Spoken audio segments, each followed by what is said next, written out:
Welcome to చిన్నారి బుజ్జి కథలు. పిల్లలు, ఈరోజు మనం అడవిలో స్నేహం అని ఒక కొత్త కథను తెలుసుకుందాం. ఒక సుందరమైన పచ్చటి అడవిలో పక్షులు పాటలు పాడుతూ ఆకాశంలో ఎగురుతూ ఉన్నాయి. చెట్ల మధ్యన సూర్యకాంతి అందంగా చచ్చుకుపోతుంది.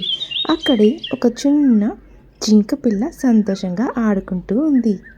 ఇలా ఆడుకుంటూ ఆ చిన్న జింక పిల్ల అనుకోకుండా ఒక లోతైన గుంతలో పడిపోయింది. అది భయంతో అటు ఇటు చూస్తూ బయటకి రాబోయేందుకు ప్రయత్నం చేసింది, కానీ విఫలమయ్యింది. ఏమీ చెయ్యలేని స్థితిలో జింక ఉన్నది. అయితే సరిగ్గా అదే సమయంలో అటుగా వస్తున్న ఏనుగు ఆ జింక అరుపులను విని అక్కడకు వచ్చింది. అయితే ఏ విధంగా అయినా సరే తనకు సహాయం చేసి దాన్ని బయటకు తీసుకురావాలని ఏనుగు శతవిధాల ప్రయత్నం చేస్తుంది.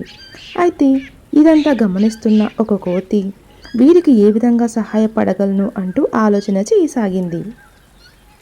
కోతి కూడా ఆ జింకను బయటకు తీసుకురావడం కోసం తన చేతితో చెయ్యి అందిస్తూ చాలా రకాలుగా ప్రయత్నం చేస్తుంది. అయినా కోతి కూడా జింకను నూతిలో నుంచి బయటకు తీసుకురాలేకపోతుంది.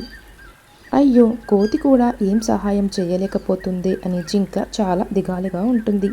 ఇంతలో పక్కనే ఉన్న ఒక ఓవల్ వీరికి ఏ విధంగా సహాయపడగలను అంటూ ఆలోచన చేయసాగింది. ఇలా ఏనుగు, కోతి ఇంకా ఓవల్ అన్నీ కూడా జింకను బయటకు తేవడంలో విఫలమవుతాయి.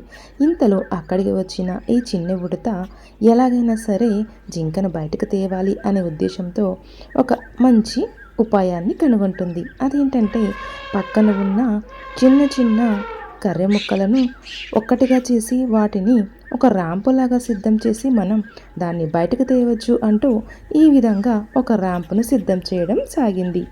ఇంకా ఏముంది, ఇంతసేపు ఎంతో కంగారు పడ్డ ఆ జింక పిల్ల ఆ ర్యాంపు మీద నుంచి చాలా సంతోషంగా ఉత్సాహంగా గంతులు వేస్తూ బయటకు వచ్చేసింది. అందరూ కలిసి శ్రమించారు. గుంతలో ఉన్న ఆ చిన్న జింక పిల్లను బయటకు తీసుకొచ్చారు. ఏనుగు, కోతి, బీవర్ అందరూ సంతోషంగా ఊపిరి పీల్చుకున్నారు. పిల్లలు, మరి ఈ కథ యొక్క నీతి ఏంటో తెలుసుకుందామా?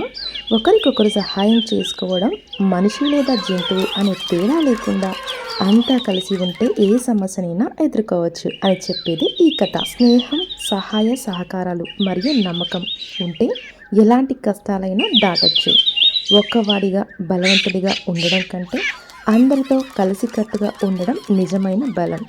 పిల్లలు, మీకు ఈ వీడియో నచ్చితే లైక్ చేసి కామెంట్ చేసి సబ్స్క్రైబ్ చేసుకోండి. నెక్స్ట్ మరొక మంచి స్టోరీతో మీ ముందుకు వస్తాను. Bye bye.